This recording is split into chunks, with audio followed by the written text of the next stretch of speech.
Special intensive revision હેઠળ ચાલી રહેલી પ્રક્રિયા દરમિયાન મતાધિકાર છીનવવાનું ષડયંત્ર રચનાર તત્વો સામે લોક પ્રતિનિધિત્વની ધારા હેઠળ કાર્યવાહી કરવા સુરત શહેર કોંગ્રેસ દ્વારા માંગ કરવામાં આવી છે। આ મુદ્દે કોંગ્રેસના આગેવાનોએ હલ્લાબોલ કાર્યક્રમ આપીને ચૂંટણી શાખાને જગાડવાનો પ્રયત્ન કર્યો હતો।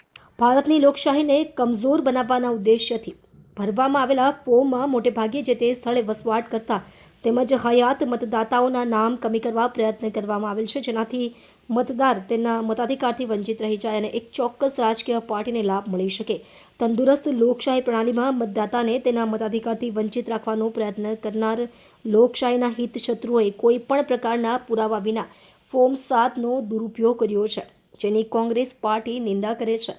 લોકશાહી પ્રણાલિકાને જીવંત રાખવાની આપણા સૌની ફરજ છે, એટલે જાગૃત અને સક્ષમ વિરોધ પક્ષ તરીકે દરેક મતદાતા સાથે કોંગ્રેસ અડીખમ રીતે ઊભી છે। આવા ફોર્મ ભરનાર તમામ વિરુદ્ધ લોક પ્રતિનિધિત્વ અધિનિયમ 1950ની કલમ 31 હેઠળ કાર્યવાહી કરવામાં આવે, જેમાં ખોટું નિવેદન આપનારને 1 વર્ષ સુધીની જેલની સજાની જોગવાઈ છે, જેથી કોંગ્રેસ દ્વારા થયેલી માંગણીનો ત્વરિત અમલ કરીને યોગ્ય દાખલો બેસાડવામાં આવે, જેનાથી ભવિષ્યમાં આ પ્રકારની ચેષ્ટા ન થઈ શકે અને ભારતની લોકશાહી સતત ધબકતી રહે। વાંધા પરત લેનારને પણ છોડવામાં ન આવે। ડ્રાફ્ટ યાદી પ્રસિદ્ધ થયા બાદ ભારતીય જનતા પાર્ટીના આગેવાનો દ્વારા ફોર્મ 7 રજૂ કરવામાં આવ્યા હતા, પરંતુ જાગૃત મુખ્ય વિપક્ષ કોંગ્રેસ દ્વારા ભાજપની પોલ પકડી પાડવામાં આવી બાદ કેટલાક વરસાદી દેડકાઓને ફરિયાદ પરત ખેંચવાની ફરજ પડી હતી। આવા તત્વોએ દંડાત્મક સજાના ડરથી વાંધા પરત ખેંચ્યા હતા, પરંતુ જે તે સમયે વાંધા રજૂ કર્યા ત્યારે પણ તેમને જ્ઞાન હતું કે ખોટી ફરિયાદ કરી રહ્યા છે, એટલે ખોટી રીતે ફોર્મ 7 ભરનાર એક પણ શખ્સને બક્ષવામાં ન આવે એવી માંગણી કોંગ્રેસ દ્વારા દોહરાવવામાં આવી હતી।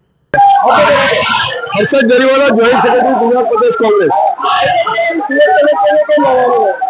સુરત કલેક્ટરના આવવાનું કારણ છે કે 1.5 મહિનાનો સતત પ્રયત્ન પછી 48 લાખ વોટર્સમાંથી 12 લાખ વોટર્સોને બાદ કરવામાં આવ્યા, 36 લાખ લોકોને મેપિંગ કરવામાં આવ્યા। બીએલઓ, સેક્ટર, ઈઆરઓ અને એઆરઓ સતત ઘરે ઘરે ફરીને એક ડેટા ભેગો કર્યો અને એક મેપિંગ કરીને એક આંકડો આપ્યો કે 36 લાખ લોકો ઓકે છે।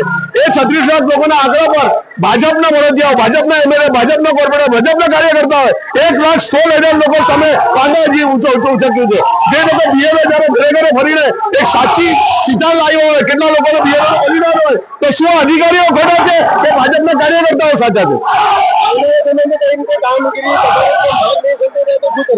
માંગ નહીં સંતોષાય તો અમે હાઈકોર્ટમાં પિટિશન દાખલ કર્યું છે અને આજે જ અમારી પાર્ટીએ જાહેર કર્યું છે કે આ સુપ્રીમ કોર્ટમાં અમે રીટ પિટિશન દાખલ કરશું અને એના સિવાય બી રસ્તા પર ઉતરશું અને હલ્લાબોલ કરશું। અને આ ખોટા લોકો જે અમારે રાહુલજી કહે છે કે આ લોકો વોટ ચોરી કરે છે, એ સાબિત થઈ ગયું છે કે આ વોટ ચોરો છે અને વોટ ચોરી કરીને જ ભારતમાં સત્તા હાંસલ કરી છે।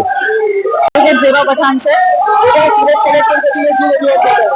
અમે આજે ફોર્મ નંબર 7ના વિરુદ્ધ અમે આવેદન પત્ર આપવામાં આવ્યું।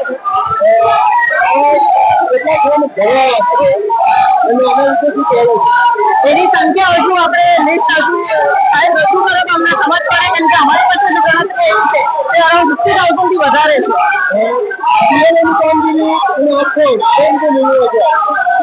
બીએલઓની કામગીરી અને આ ઇન્ટરકનેક્ટેડ છે, કેમ કે ફોર્મ નંબર 7 બીએલઓ થકી જે લોકોએ વિરોધ અરજી કરી છે તે લોકોના પાસે ગઈ છે। ખાસો ફરક પડશે। આજે તમે જો 50,000થી વધુ અગર મત અધિકારો છીનવાઈ ગયા હોય ને તો તેના અંદર 500 કેટલી અગર રહી શકે વોટિંગમાં।